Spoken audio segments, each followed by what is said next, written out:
And by the way, this video is sponsored by theweedygarden.com.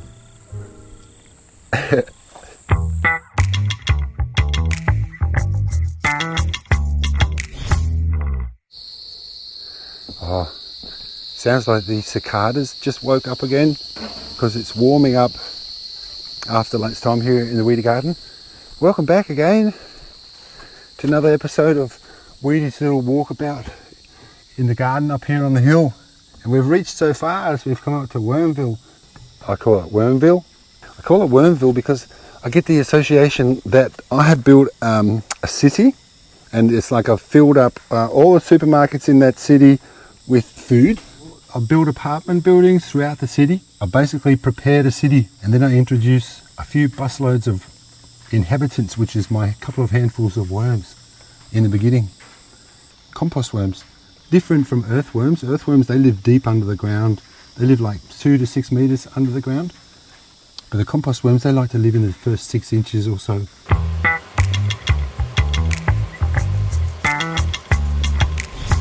Okay, I'm going to take the temperature of it. So the temperature here is at the moment 29 degrees Celsius. And if I measure the outside here and just watch the temperature, it stays at 29 degrees. So it's the same temperature as outside up against the sides of the worm farm. But then if I take it kind of in the middle, see, and we just wait for a little while, you can see the temperature rises. 32, 33, and it gets a bit warmer. You can see it's a bit warmer in the middle, but that's okay because worms actually like a thriving temperature of 37 degrees, which is the same as our body temperature. My body temperature is probably about 39 today. The more you feed the worms, the more worms you'll get, until the bathtub is too small for all the worms. See, check this out underneath here. See how they've all gathered up there to just eat the banana? See how much they love the bananas? If I dig down further, look at them all. Just here. If you ask yourself, where on earth is the most concentrated place of beneficial bacteria? That's actually inside the gut of the compost worm.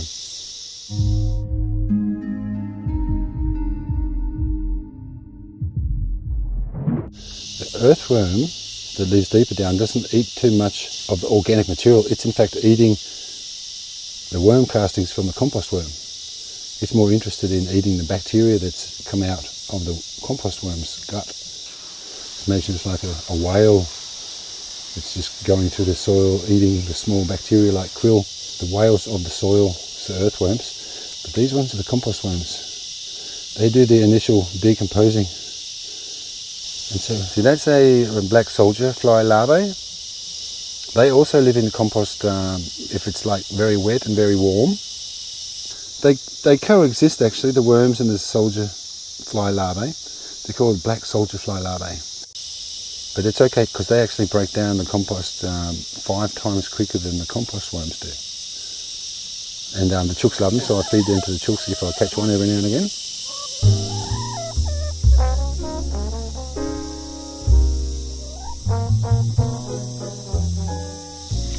See, because it's got different ingredients and different temperatures throughout the whole thing, the worms kind of find the spot that they prefer and sort of eat from there. You can see there's a little pocket of worms.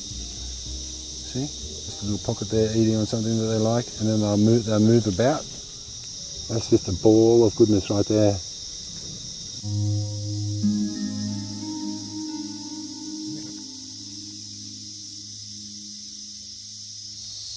Because all this is worm castings in here. It's all been eaten like months and months and months ago. If you dig down the bottom, see, all that's just worm castings ready to put on the garden.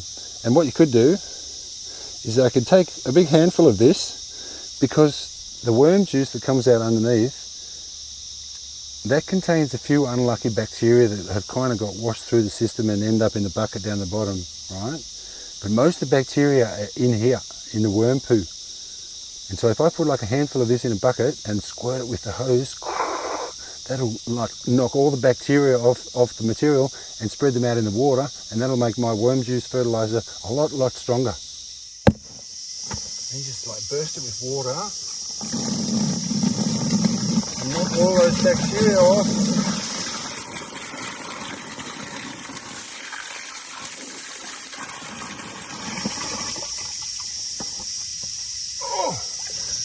And then what we have to do is we just put it in the watering can now.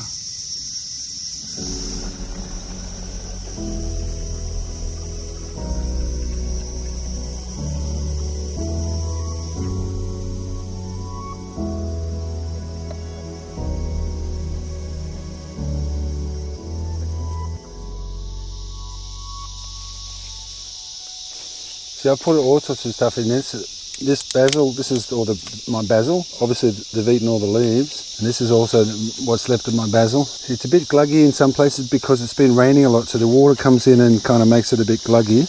A lot of bananas in here, that's a nice potassium. I've got coffee grounds, there's lots of worms here, see? But if you think about what you want out of the worm castings, like you want a potassium-rich worm castings, then feed it lots of potassium-rich food, like bananas. Look, this is all the banana peels because we had a nice big harvest of bananas. So that's most of the banana peels. So that'll give it even more potassium. If I came out tomorrow or in a couple of days and looked underneath there, all those worms would be loving all this new banana peel. So they love banana peel. If you want it to be full of micronutrients and minerals, then feed it comfrey and seaweed. They'll eat anything. Anything that can decompose the worms will eat pretty much.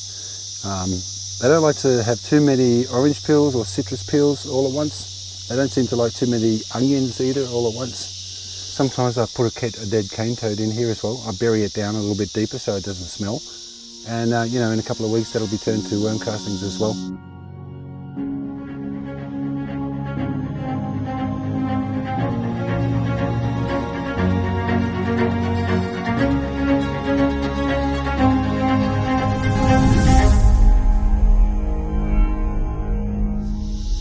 But generally speaking, a little bit of this and a little bit of that keeps the worms happy. And they eat, I think they eat their own weight in food every day. So there's all sorts of different little animals living in here, but they're all part of the process of decomposing what's in here, all the dead stuff. And you can see the tiny little mites running around in there. They also just live on the surface. You see that? The worms are living underneath, so they're all living in harmony. Again, they're just eating the decomposing material in the worm farm. All the juices in all the material.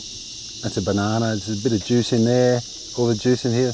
That's what comes through and filters through, and a little bit of rain that gets in is what filters through down here. So, and down under here, I've got a little pump that's run by the solar powered panel up there. See, and that cable runs a little electric cable all the way up here. So you got the solar charger here which charges the battery and runs a little compressor inside that pumps oxygen down into the drum and pumps little bubbles through it, so it keeps it aerated and keeps it fresh, keeps it like we want it, like a fresh forest in the morning smell. And when I use it to water my vegetable garden, I just fill up this rusty old tin about halfway and then I just pour it in here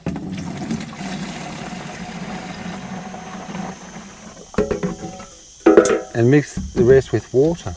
And if I'm going to be doing my bacteria juices, here I've got my different bacteria juices. This one is my mother brew, and if you look in her, she's really looking nice. It smells pretty good in here. It looks pretty fine. It's always going to be a little bit of mould on top, but that's a healthy sign as long as it's nice and white. And it smells nice and sweet like cider. It's my mother brew. And here I've got some bananas going up in here. I've got some comfrey going up in here. If you didn't see the video about my bacteria juice, you can see it up here on this video here. This one is got comfrey in it, I think. So you have a look down there, you can see all that mould on the top of the comfrey. That's okay. That's just the aerobic environment where the mould can live, having a good life. Underneath, it's nice and fresh and anaerobic, where our little lactobacillus bacteria are chomping away at the comfrey. But if I pour some out and have a smell of it, it smells really beautiful actually. Gosh, it smells beautiful. It smells like fresh comfrey after the rain in a cup of cider. That's what it smells like. So take about 100 millilitres. And then I fill that up with my water. And then they're ready to go in the garden.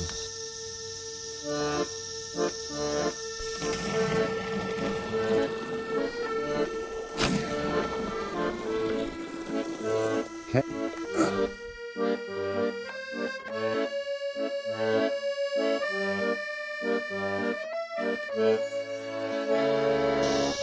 And then it's a good thing to remember to do greens and browns. That means like green organic material versus brown organic material. Anything that's been laying in the sun for a long time that used to be green is brown after laying in the sun, because all that nitrogen gets oxidized by the sun and just evaporates back into the atmosphere, because the atmosphere is 78% nitrogen. So nitrogen becomes brown if it's just laid outside for a while. Okay. Things like in notes when you're doing a YouTube video, if they made a paper and you finish the video, you can just chuck them in the worm farm as well. That lovely footage of the black soldier fly laying its eggs, that was done while I had this cover off. So I'll put this cover back. I've got one trapped in there, so I'll get him out. So here we go. So actually what they do is they sit on top of the metal mesh here and they drop their eggs through the mesh, and it goes through the gauze and down into the worm farm. So they do actually get their eggs in there. They're clever little things, those black soldier fly. Oh yeah, and you know that a worm can lay about 3 eggs at a time, and it does that like a few times a week, and it takes about 1 month for them to hatch, right? So if you think about one worm, it can make about 160 worms in about a month or 2. So you can imagine population explosion if you keep feeding the worms and they've got room and food. If you run out of food, then they'll just start to starve. The little young ones are going to be the first ones to die because they're the most vulnerable. And the eggs, if a little one hatches and there's not enough food around, it'll die as well. And then the adults and the adolescents, they'll crawl away, crawl out and find somewhere else to live. Okay, so I don't actually water any of this worm juice or any of this bacteria juice on my food first, because I've got my swales down there and I feed my food first in a totally different way. So in the next video I'll tell you all about the swales and how I feed my food first. But until then, if you do have a bathtub that you're not using, highly recommend it to make it into a worm farm and create your own Wormville. Until then, see you on the next video. Have a nice day and I'll catch you later.